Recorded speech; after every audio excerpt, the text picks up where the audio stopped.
Hey, how's it going everyone? It's me, it's Jinsula. I hope you're having a good day, and welcome to today's Pokemon GO video. Alright, so today I wanted to talk about this Mega Heracross Raid Day, which we had over the weekend. I actually really enjoyed it, and I feel like when it comes to raid days, these are very solid events.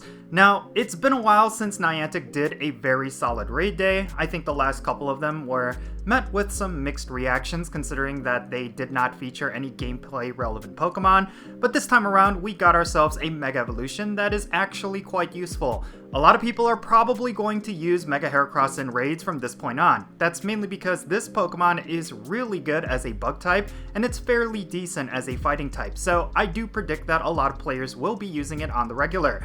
But today I wanted to talk about the event itself. What was really good about it, and why do I think it is just another reason why Niantic should do more raid days?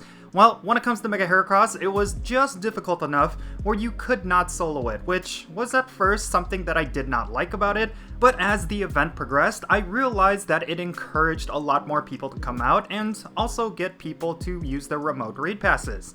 And yeah, the weather was really nice, so a lot more players were out and about playing, and I really felt like there was a really good sense of community. I'm pretty sure that is Niantic's aim when it comes to these sort of raid days, so in that regard, I think they very much succeeded. Now, this also got me thinking that for those players who live in rural areas and for people who live in low population areas who do not have a lot of raid activity around them, this was going to be very difficult because this was not a soloable raid boss, just like the other raid days that we've had recently. This did require you to have at least one or two other trainers in order to comfortably defeat it, and I really felt like that was something that a lot of players probably struggled with. But in general, I still think it was a lot of fun, and I really enjoyed the fact that there was plenty of people who were willing to go out and raid on this particular day. I think a lot of that had to do with the fact that Mega Heracross is a very much gameplay relevant Pokemon, but I also feel like it's because it's a regional, and a lot of players wanted its shiny form. For myself, I did not actually end up getting any shinies, although I did not raid as hard as I usually would.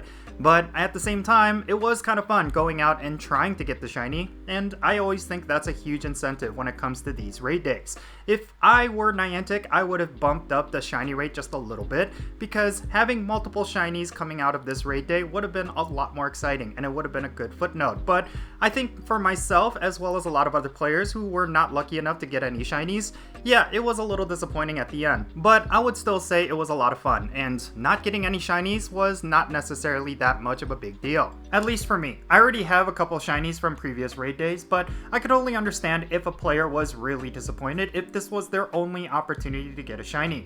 This is something that Niantic could have alleviated. All they really had to do was increase the shiny rate just a little bit. I think that would have been really good for this particular raid day, especially because in the previous raid days, they had a really high shiny rate, and it was definitely a popular aspect of those raid days. Now, one point of feedback that I always seem to repeat every time I talk about raid days is that I feel like the event hours are just way too short. Right now, we only have a 3-hour window to raid as much as we can, and that is particularly frustrating when we have a raid day featuring a Mega Evolution, where it's all about collecting as much Mega Energy as possible. I really do think that when it comes to raid days, Niantic should consider having them go for at least 6 hours as opposed to 3 hours. The reason for that is because there's typically a lot of players who are not able to raid during the particular hours, and that is because they have work or some sort of family obligation. It'd be really nice if they were to extend the hours so that people are still able to raid on these days. Plus, it's a great way for Niantic to make money. I really do not understand why they have these raid days so short. They're missing out on a lot of revenue, especially because there are players out there who are willing to raid even more if the raid hours lasted a lot longer. This is something that Niantic should consider for future raid days, and I really do hope they do extend raid hours, mainly because I do think these events are a lot of fun. They're just way too short. So yeah, overall, Mega Heracross Raid Day was a lot of fun, and I think it was something really good for Pokemon GO. I think it goes without saying that Niantic needs to do more raid days. In my opinion, they're a lot better than community days, and they're something that Niantic should tap into on a monthly basis. As of right now, they're seemingly doing a lot more frequent raid days, and that's a really good sign for the future of Pokemon GO. I do think that there's a lot of improvements that they could make, especially in regards to remote raids. Like, that's a huge aspect of raid days, right? There's going to be a lot of players who engage in a lot of remote raids, mainly because they do not have a lot of raids in their area, or they're just simply just doing it out of convenience, and I think this is something Niantic should tap into. Rather than having remote raids be so expensive and limiting them to only 10 to 20 per day on these particular days, I think Niantic could do more, open them up a lot more, and have players be able to do more remote raids at around the same price that they were before they were nerfed. This is something that I've wanted to see for raid days because not only would it make a lot of revenue for Niantic, but it would open up raid days to a lot more players. Because one of the big problems with raid days, especially for one like Mega Heracross where more than one player is necessary, it's really difficult for people who live in rural areas and low population areas to be able to participate. So yeah, alleviating a lot of the nerfs that they did to remote raid passes, specifically on these days, is definitely something that would benefit the Pokemon Go community as a whole. It's something that I wish Niantic would consider, especially for future raid days, and I really do think that it would be great for the game. I just really do not like the fact that they're so stubborn when it comes to remote raids. It's always been a really good part of Pokemon Go, and at least for these raid days, they should alleviate the nerfs. That's just my personal opinion on it, but I really do think this is something that a majority of Pokemon Go players would agree with. So yeah, Niantic, if you're watching this video, I really do think you should consider unnerfing remote raids, specifically for raid days, if anything else.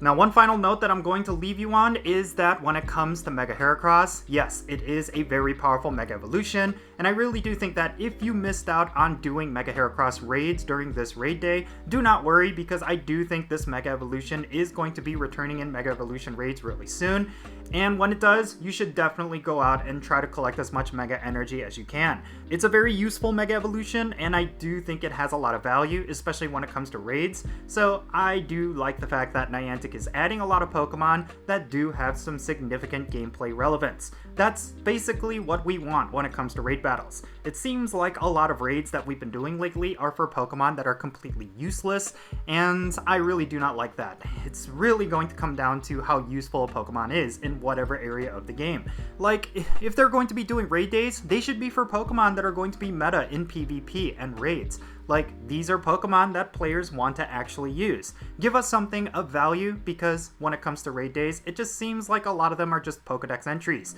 And frankly speaking, that's not as exciting. But with Mega Heracross, there was a lot of gameplay implications, so players really wanted to get those 100% IVs. This is the fun factor behind raid battles, and I really do think this is something Niantic needs to consider every time they do raid days. Have Pokemon that are exciting, not Pokemon that are just going to be one and done. This is something that I really hope Niantic takes to heart in future raid days, because yeah, that was definitely an exciting aspect of this particular raid day.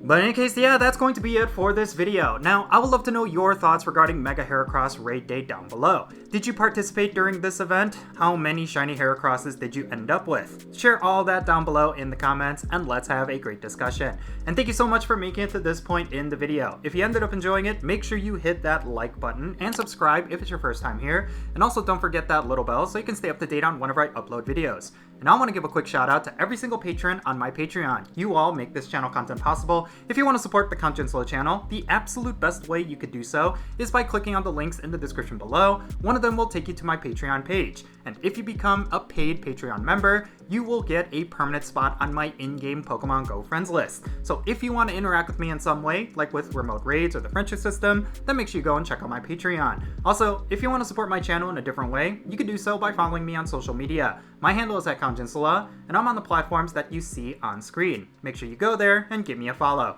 Alright, and that's going to be it. I'm Jinsula, be safe, have fun, love yourself, and I'll catch you all later.